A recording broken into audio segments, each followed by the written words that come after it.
My name is Stacy Gallin, and I'm the founding director of the Maimonides Institute for Medicine, Ethics, and the Holocaust. I'm here with Kellan Grady, a rising senior on the Davidson College basketball team, and someone I've always known to be a strong advocate for human dignity, equality, and justice for all people.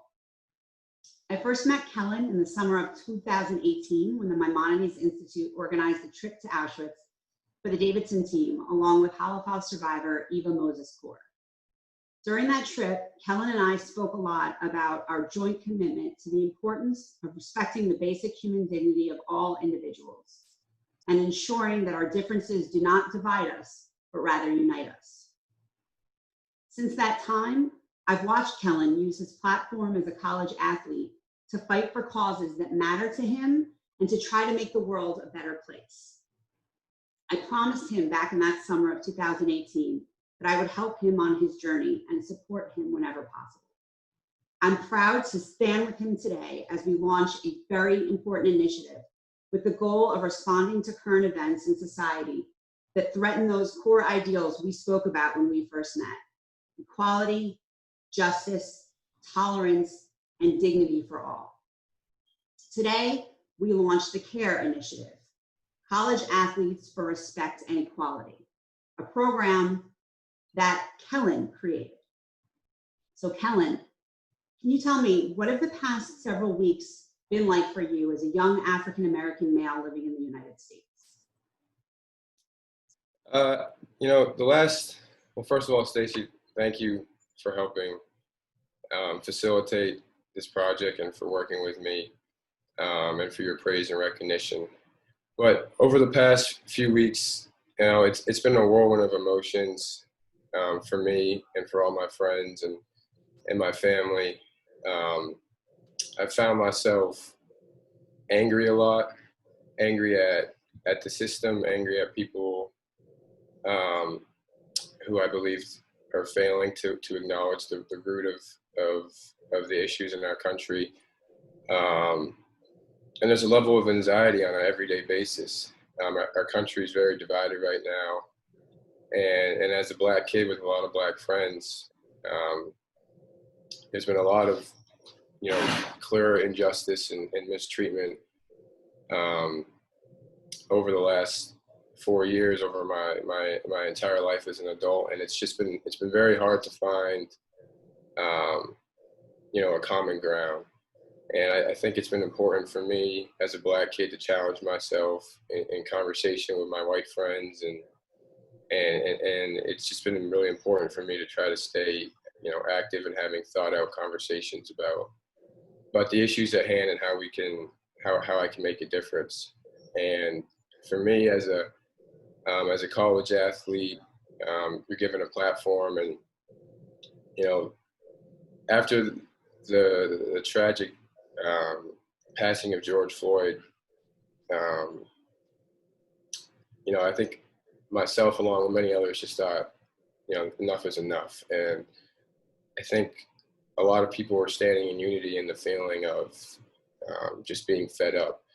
And that inspired me to try to make a difference. And I know a lot of other people are trying to make a difference. And I'm hopeful and optimistic that our collective effort can promote change and justice and equality. I remember the first conversation that we had after the murder of George Floyd. One of the things that I've always been really impressed about with you is just, you have always been very mature, and you've always had this desire to speak out on issues pertaining to not just racial equality, but human dignity for all people.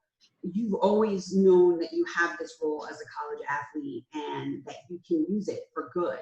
And I remember speaking to you, and I remember hearing the anger in your voice. And I remember feeling like this was a real turning point for you, because not just did you want to do something, you needed to do something. And so ultimately, I know after we spoke and we spoke for hours about this, we decided to launch this CARE program, College Athletes for Respect and Equality.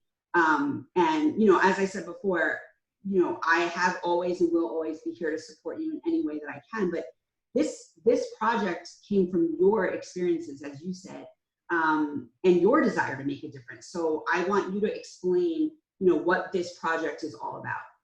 So, the crux behind this project is to promote awareness, and promote a sense of equality and justice for all people, while recognizing that every person is supposed to be respected for who they are, and not be judged or condemned for the color of their skin. And I think as a college athlete, I've recognized over the last 3 years playing in college that people pay attention to us, and we have a platform.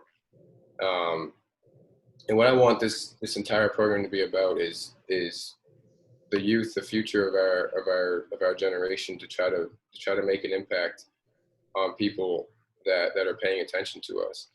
And in the NCAA, we're lucky as athletes to have a platform. And what I want for this program to do is I want us to be able to all impact those who are following us. Mm-hmm. I think for change to happen, it has to be a collective effort, I think, which is obvious, but it also has to come from people who have the most influence on others. And college sports is paramount in our country, and people really enjoy watching and following and staying tuned. And I think if they notice that even at our age, we're standing for something and we're looking to be playing and competing in a better world. And that's what I want, people to realize about this program, is that we're really trying to make a difference. Mm-hmm. And that I think that can be done on different levels with children, just with our ability to speak out. And I really see the promise in us as a collective body of athletes fighting just for what's right and for equality. Mm-hmm. So I know when we talked about this program, we talked about 3 different phases. The first phase really having to do with solidarity and unity, launching a graphic to go along with the name, and a hashtag, Care to Change, that people can use, that they can show their support, obviously on social media, or in other ways. And that's kind of, I think, an easy first step that people can do. And that kind of I think it's a good introduction, and because of the audience that you reach, because you do kind of have a way to get to kind of the younger generation. I think that's kind of a great first step that people can take. And I know kind of the third phase of the program, we talked about implementing policy change, because our ultimate goal is we want to, gain enough visibility to really be able to affect change at that level by getting everybody on board, by attracting the attention of colleges and universities. And you are very fortunate at Davidson, because, they support this project and what you're doing. And hopefully other colleges and universities will follow suit. The NCAA, professional sports players and associations, if everybody gets on board with this idea, if everybody realizes what you're saying, that as a collective unit, there's so much more that can be done, then I think, that's really a great way to begin to make change. And then obviously through the partnership with the Maimonides Institute, we can help to identify and empower other athletes like you who have a vision and have a voice, and we can help connect them with our international network of human rights activists, so that we can make change not only here in our little universe, but globally. But I think what I really want you to tell everybody about is the second phase of the program, which is something that you created, and I think it's just really so wonderful and so important, and it's going to make such a difference. Yeah, so I think the second phase of the CARE initiative is to develop athlete activists. And that's on us as athletes in the NCAA. And it's a challenge. But I think it's imperative that we recognize that challenge and what we can make out of that challenge. We, as a collective group of NCAA athletes, have a lot of influence over young children and over kids in elementary schools that like to watch us play and support us. And I believe we can have a important difference on young kids in elementary schools by committing to reading to them and by committing to having discussions with them about equality and racial justice. And I think a productive way to do that is just to simple it down to the golden rule. You know, if you really specify on treating people the way you want to be treated, you know, that rings home to kids, and I think that can be a powerful message. And I think it's an even more powerful message if, as a collective body of athletes, we are trying to make a difference and trying to have an impact and influence on the kids that are going to be in the same shoes as we are down the road. I think it's important for us to think, what do we want? What kind of society do we want for our kids? As a person of color, I know I would not be comfortable on an everyday basis with my kid living in our society right now. That's our challenge as athletes. So to all my fellow athletes, you know, I ask that you guys are willing to embrace this challenge to help make a difference, and to help promote equality, and to end racism. And Kellan, how can they do that? I know you had talked about, going into somewhere between 3 to 5 schools and reading to them. Can you tell me a little more about that? Yeah, I think if other teams and other athletes around commit to going to 3 to 5 schools and speaking to them, perhaps reading and given the opportunity to have some fun with the kids too, whether that's playing big game and knockout to conclude or whatever, just to keep the life and energy at a positive level. And we as an initiative can provide down the road a potential curriculum for books for the appropriate age levels and reading groups, and every school, every player can have the chance to make an impact in this and have an influence on the younger generation, which is paramount in what's in the society that we want to live in down the road. Mm-hmm. I think it's so important, like you said, really to impact the next generation.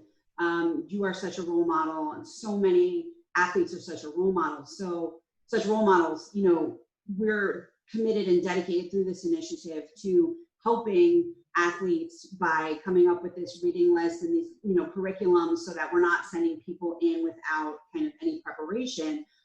If the athletes are willing to commit, if they're willing to take your challenge, then we're willing to help provide them with the resources they need, not just through that, but also through the idea of Zoom calls, where we will kind of provide them with support in an interactive way, in addition to kind of this curriculum. So I know we were talking about planning our first Zoom call for Monday, July 13th, for any athletes who are interested in joining us and joining Kellan.